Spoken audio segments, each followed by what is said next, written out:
Ce matin, la mission était de bien remplir le camion pour 3 destinations très importantes suite au bombardement.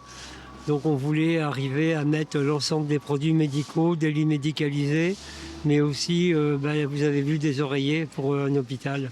Nous, ce matin, on est simplement les petites mains. On est là pour accompagner quand ils ont besoin pour le chargement.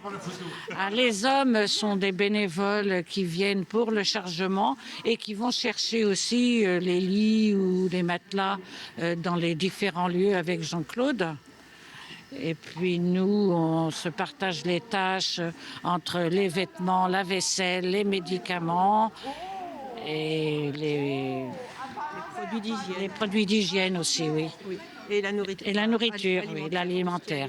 On prend la distance du camion au départ et puis on sait qu'à chaque fois, il faut respecter la largeur des palettes, la longueur des palettes, de façon que ça puisse rentrer le plus facilement possible. Le même stress à chaque fois, donc je prépare effectivement, je me fais un plan sur un document pour mesurer effectivement la hauteur et puis surtout la longueur pour le camion. Donc maintenant on a la chance de travailler directement avec des transporteurs ukrainiens.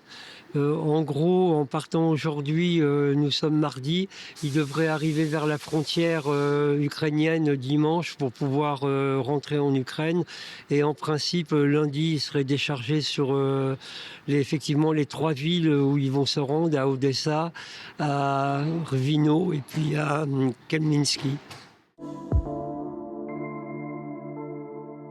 Parce que c'est très important par rapport à l'Ukraine et la guerre qui est là-bas et tous ces gens qui sont quand même malheureux dans cette guerre.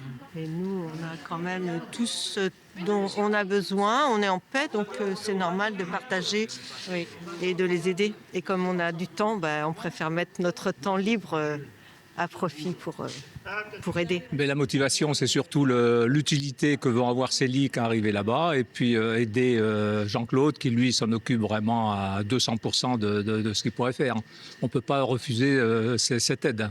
En fait, j'organisais le tournoi Avenir Ulrich Ramé et Constance Picot où je faisais venir des équipes ukrainiennes. Et suite au conflit, bien entendu, on a eu envie de les aider. On a démarré en pensant que ça allait durer qu'une semaine ou 2. Et puis Vendée Ukraine, qui lui aussi était depuis longtemps avec les Joyeux Petits Souliers à aider les Ukrainiens. On s'est mis ensemble, en fait, effectivement. Et puis depuis, je m'occupe du dépôt pour la logistique des produits.